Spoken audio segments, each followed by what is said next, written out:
The state shall protect and promote the right of all citizens to quality education at all levels, and shall take appropriate steps to make such education accessible to all. The law becomes questionable as the poorest of the poor, especially in rural communities, only realize education as a part of lost opportunities. Having other priorities such as food and livelihood, rural poor families only set aside little money for education. As law declares that the state shall protect and promote rights of all citizens to good education, the reality is that, like the rural poor, they prioritize other concerns more than education. The government budget for education is lower than international standards. Over the years, education budget has been decreasing relative to other expenditures, as the government focuses on strengthening the military and paying national debt. Though there is promise that in 2009, education will be prioritized by the government, poor Filipinos are not yet assured whether such promises of government shall be felt. The Project Development Institute, or PDI, has long wished to address the rural poor's need to quality education and established its education programs. These education programs are established not to supplant government's neglected obligation to provide education, but to complement the larger education system and directly support their other sustainable development programs. Being uneducated and illiterate, the rural poor have been taken advantage of. Noong panahon na wala pang non-formal education, kami ay naluluko na ate dahil nga hindi marunong bumasa, sumulat, sunod-sunuran kami sa mga kapwa namin o lalong-lalo na sa mga negosyante. The abuses they receive do not stop in the market. Their illiteracy prevents them from defending their rights to ancestral domain and hinders rural development and food security. Seeing that rural poor are often marginalized and oppressed, PDI believes that education gives opportunities and hope to rural poor families and indigenous communities, bringing new ideas and skills to the countryside.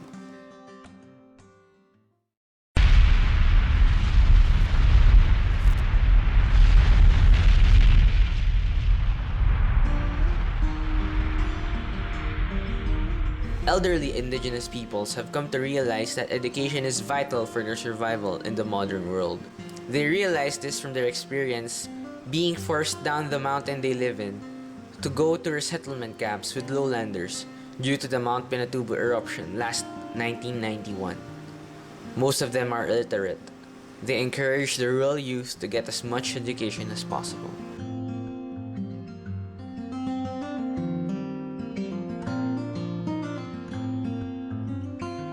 Being sensitive to what the indigenous people say they need, PDI has formed the Non-Formal Education Program in 1995.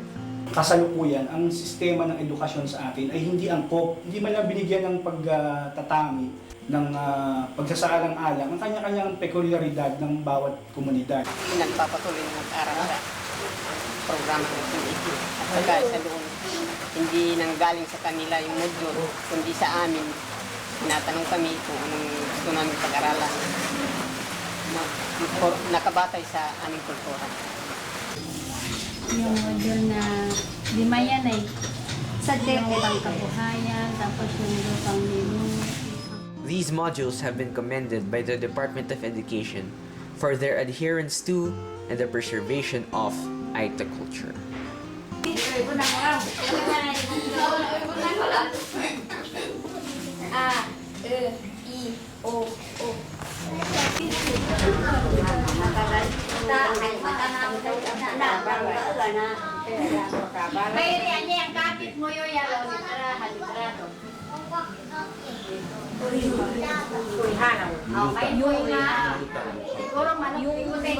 Yung mga drawing tungkol sa ancestral domain.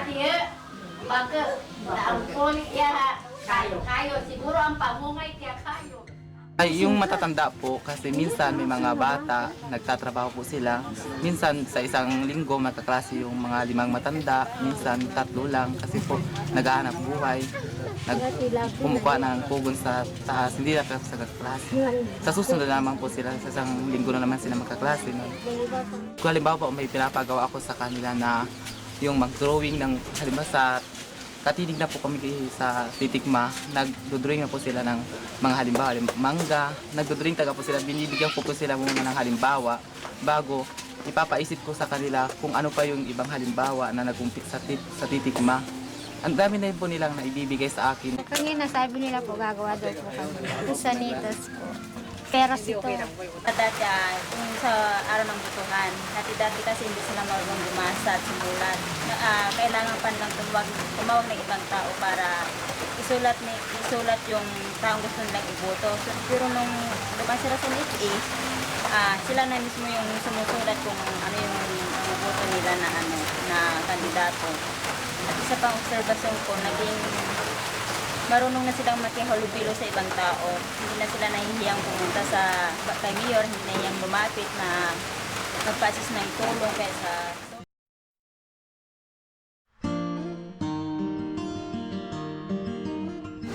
The rural poor youth have minimal chance in obtaining higher education. Kasi ang edukasyon ay pumapangatlo o pumapanguli na sa lahat ng prioridad sa pamilya. Una na ang pagkain, sunod ang kalusugan. In the long run, these communities with uneducated youth do not develop. Their future leaders are not equipped with the knowledge needed to assert the rights of their community and to manage development in agrarian reform. PDI has established the College Scholarship Program in 1994 to provide higher education for deserving rural youth who have compassion to help their communities. Reputation of good character, leadership, and academic excellence are what drives the current provincial officers to recommend students in their scholarship program. At therefore, pagkatapos mapili, ma-screen, ay magkaroon ng orientation, then ma-signing, tapos tuloy-tuloy pa rin yung monitoring dun sa hanin na may staff. Meron kami sistema kung paano i-monitor para yung grades ay matiyak na kung saan talaga napatungo dun sa makapagdating sila. Accepted scholars are given tuition fee, textbooks, stationery for academic use, school uniforms, and monthly stipend for their transportation and food expenses. The scholars, in turn, provide voluntary service to the communities of the PDI field office. PDI wants as much as possible for all the beneficiaries to complete their college education. The program has a direct effect on them as well as their communities. Ay, napakalaking tulong po yung PDI Scholarship Program. Kasi nga, yung pamilya ko, aaminin ko na talagang walang kakayanan magpaaral. Ang dami namin magkakapatid.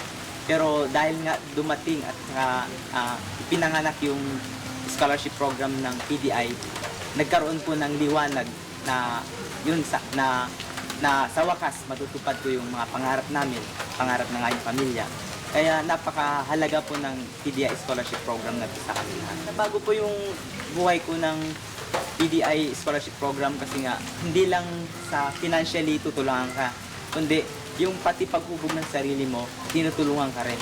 May regular meetings, yung mga scholars, saka meron din mga trainings na binibigay para sa pagpapaunlad ng sarili.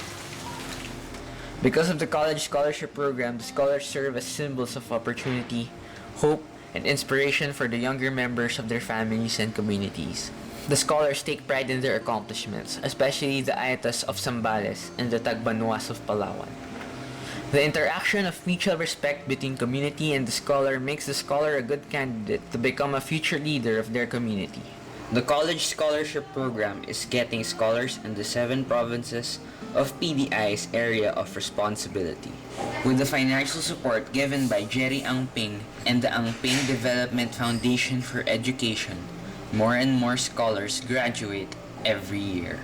Basic education empowers individuals by opening up avenues of communication that otherwise would have been closed, expanding personal choice and control over one's environment, and providing the basis for acquiring many other skills. It gives disadvantaged people the tools they need to move from exclusion to full participation. It empowers entire nations because uneducated citizens and workers have the skills to make democratic institutions function effectively. The Project Development Institute. building self-reliant, self-confident communities through education.